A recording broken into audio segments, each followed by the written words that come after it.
కొంచెం గ్యాప్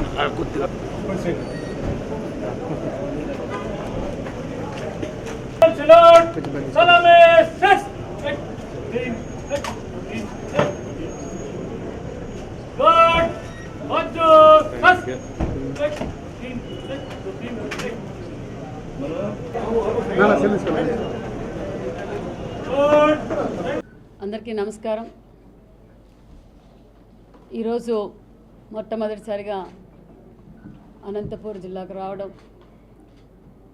చాలా గర్వంగా ఫీల్ అవుతున్నాను. ఎందుకంటే నిజంగా ఉమ్మడి అనంతపురం జిల్లా ప్రజలందరికీ ప్రత్యేకమైన ధన్యవాదాలు కూడా తెలియజేస్తున్నాను. ఎందుకంటే ఎన్డీఏ కూటమి ఈ రాష్ట్రానికి చంద్రబాబు నాయుడు గారు ముఖ్యమంత్రి అవుతానే ఈ రాష్ట్రానికి దిశ నిర్దేశించగలరు. ఈ రాష్ట్రాన్ని సరైన బాటలో ఆయనైతేనే నడపగలరు. ఎంతో నమ్మకంతో వైసీపీ నాయకులు ఎన్ని బెదిరించినా ఎన్ని బెదిరింపులకు తట్టుకొని ఈరోజు రాష్ట్ర వ్యాప్తంగా మాకు సంపూర్ణమైన మెజార్టీతో పాటు ఇవ్వటం, అదేవిధంగా ఉమ్మడి అనంతపురం జిల్లాలో 14 సీట్లు 2 ఎంపీలు ఇవ్వటం నిజంగా చాలా సంతోషంగా ఉంది. ఎందుకంటే గతంలో 14-19లో రాష్ట్ర వ్యాప్తంగా ఎక్కడ చూసినా అభివృద్ధి జరిగింది అంటే అది తెలుగుదేశం ప్రభుత్వంలోనే జరిగింది.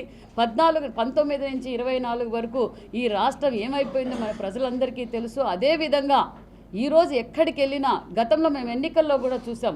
ఎన్నికల్లో వెళ్ళినప్పుడు ప్రచారంలోకి వెళ్ళినప్పుడు కూడా ఎక్కడ చూసినా తెలుగుదేశం ప్రభుత్వంలో అభివృద్ధి కనిపించిందే తప్ప ఈ 5 ఏళ్ల నుంచి వైసీపీ పార్టీ దాచుకోవడం తప్ప వాళ్ళ దృష్టి అంతా ఎక్కడ గంజాయి అమ్ముదామా, ఎక్కడ sand mafia, land mafia, mining mafia తప్ప ఈ రాష్ట్రంలో అభివృద్ధి అనేది శూన్యమైంది. ప్రజలు ఏ నమ్మకంతో అయితే ఎన్డీఏకి ఓటేశారో ఖచ్చితంగా ఆ నమ్మకాన్ని ఎన్డీఏ కూటమి నిలబెట్టుకుంటున్నామని కూడా తెలియజేస్తున్నాం. అదేవిధంగా చంద్రబాబు నాయుడు గారు ముఖ్యమంత్రి అయిన రోజు నుంచి కూడా అభివృద్ధి అనేది కనిపిస్తుంది. ఒక పక్క పోలవరం కావచ్చు, ఒక పక్క అమరావతి పనులు కావచ్చు, రాష్ట్ర వ్యాప్తంగా అన్ని పనులు అన్ని డిపార్ట్మెంట్లు అప్పుడే పనులు మొదలుపెట్టారు. ఎందుకంటే గత ప్రభుత్వంలో నాయకులు అలాగే ఉన్నారు, ముఖ్యమంత్రి కూడా అలాగే ఉన్నారు. ఎందుకంటే వాళ్లకు బాధ్యత లేకపోవడం వల్లనే రాష్ట్రం ఈ పరిస్థితి వచ్చింది. ఖచ్చితంగా అభివృద్ధి బాటలో వెళ్తున్నాం. అదేవిధంగా ఈరోజు ఉమ్మడి అనంతపురం జిల్లాలో కూడా గతంలో ఏమైతే ఇరిగేషన్ ప్రాజెక్టులు కావచ్చు, ఇండస్ట్రీస్ కావచ్చు, హార్టికల్చర్ అప్పు కావచ్చు, అనేక అభివృద్ధి కార్యక్రమాలు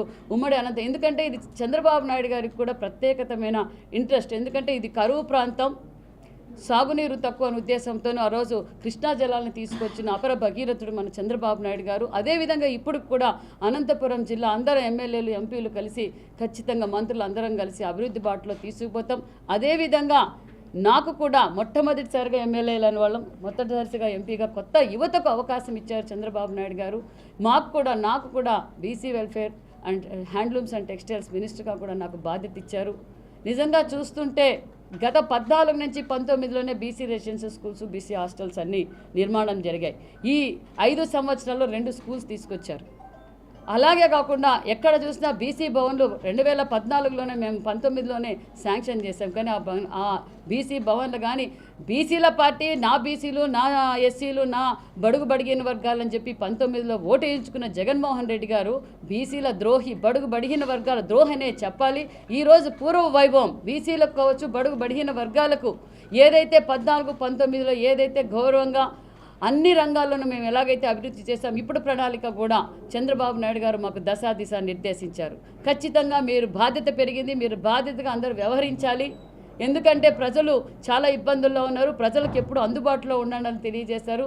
ఒక పక్క బీసీ హాస్టల్స్, బీసీ రెసిడెన్షియల్స్తో పాటు ఎస్సీ ఎస్టీ రెసిడెన్షియల్ స్కూల్స్ కూడా మేము అన్నీ పరిశీలిస్తాం. రాష్ట్ర వ్యాప్తంగా అభివృద్ధి చేస్తూ ఒక పక్క వెల్ఫేరు పరిస్థితి కూడా మనం అందరం ఆలోచిస్తున్నాం.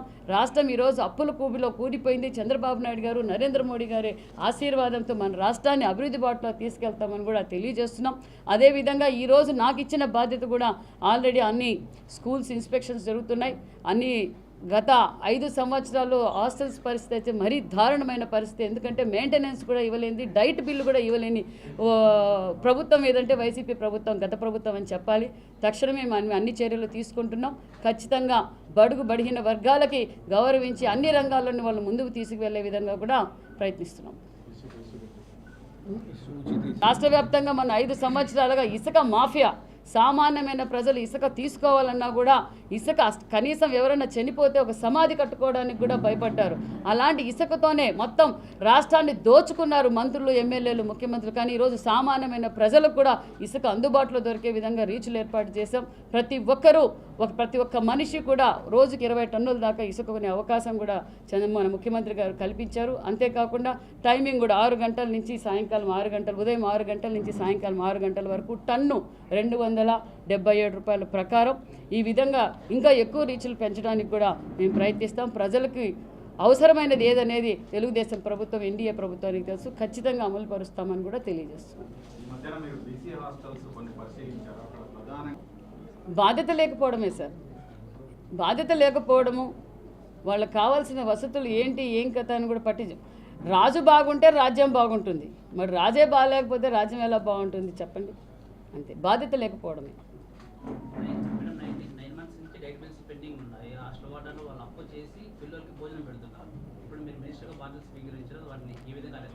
దగ్గరలోనే డైట్ బిల్స్ రిలీజ్ చేస్తున్నామండి, చూస్తున్నాం.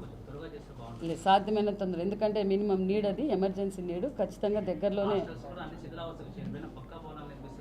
ఖచ్చితంగా నిర్మాణం చేస్తాం సార్. గతంలోనే అది తెలుగుదేశం ప్రభుత్వంలో చేసిన బిల్డింగ్సే మధ్యలో వీళ్ళు చేయలేక, పట్టించుకోలేక ఆగిపోయాయి. అవి కూడా పూర్తి చేస్తాం. ఇంకా ఉమ్మడి అనంతపురం జిల్లాలోను, కర్నూలు జిల్లాలో చాలా డిమాండ్ ఉంది.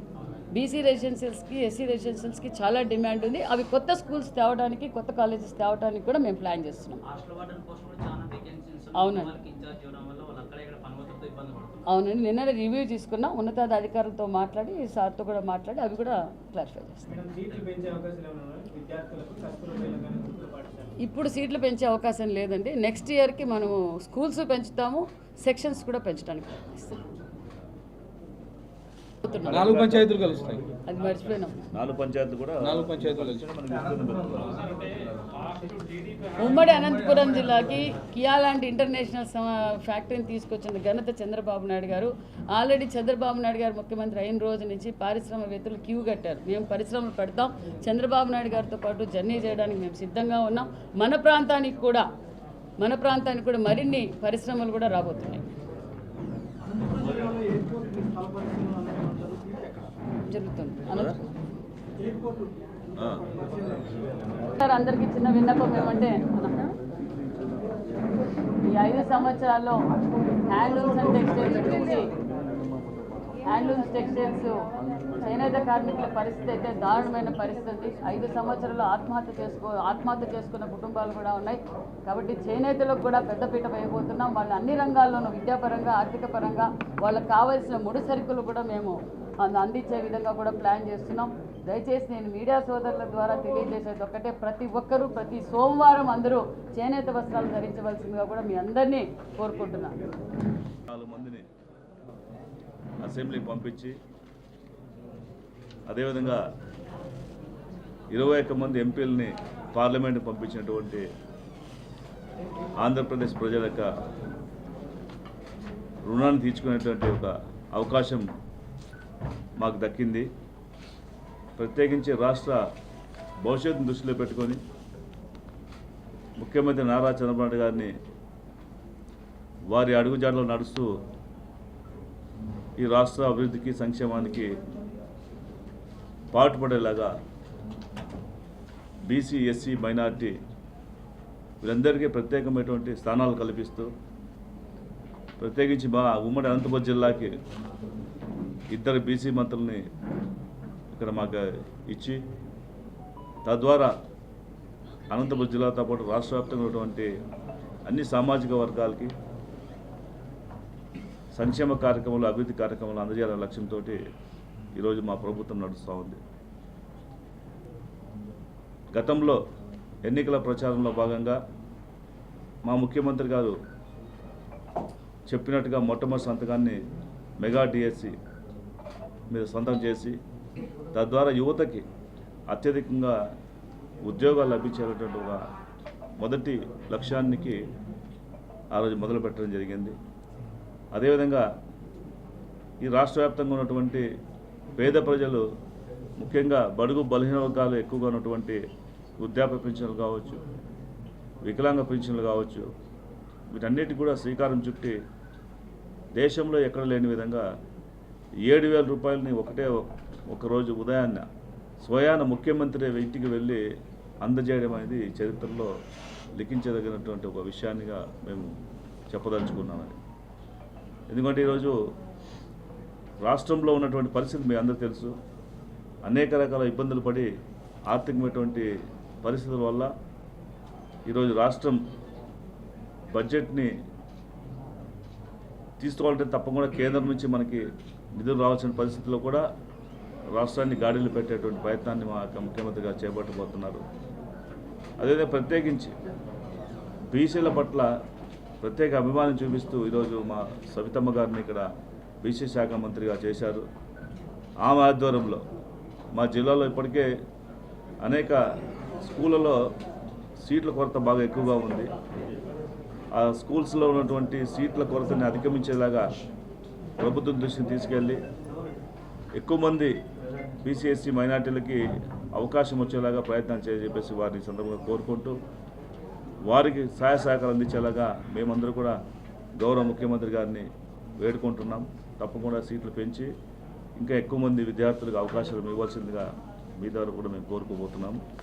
అదేవిధంగా ఈ రాష్ట్రంలో ప్రత్యేకించి అనంతపురం జిల్లాలో కరువు సీమగా ఉన్నటువంటి జిల్లాలో మనందరికీ ఎన్నికల ప్రచారంలో భాగంగా ఇక్కడ ఉన్నటువంటి రైతాంగానికి ప్రత్యేకించి హార్టికల్చర్ హబ్గా ఉన్నటువంటి అనంతపురం జిల్లాలో రైతాంగం పండించినటువంటి పంటల్ని ఇతర రాష్ట్రాలకి ఇతర దేశాలకి ఒక మంచి గిట్టుబాటు ధరకి అమ్ముకోవాల్సినటువంటి ఆవశ్యకతను గుర్తించి హార్టికల్చర్ ఎయిర్పోర్ట్ మన ప్రాంతంలో ఏర్పాటు చేస్తే తద్వారా ఇక్కడ నుంచి న్యూఢిల్లీ కానీ బాంబే కానీ కలకత్తా లాంటి నగరాలకు వెళ్ళి అక్కడ నుంచి ఇతర దేశాలకి మన యొక్క పంటను పంపించేదానికి అవకాశం ఉంటుందనే లక్ష్యంతో మొన్ననే గౌరవ ముఖ్యమంత్రి గారితో పాటు న్యూఢిల్లీలో మీటింగ్లో సమావేశంలో కూర్చొని రామ్మోహన్ నాయుడు గారు విమానయాన శాఖ మంత్రితో మాట్లాడి అనంతపురం జిల్లాకి ఖచ్చితంగా హార్టికల్చర్ ఎయిర్పోర్ట్తో పాటు ఏవియేషన్ ట్రైనింగ్ సెంటర్ మరియు ప్యాసింజర్స్ వెళ్ళడానికి కూడా విమానాశ్రయం నిర్మించే కోసం ప్రయత్నాలు మొదలుపెట్టాం.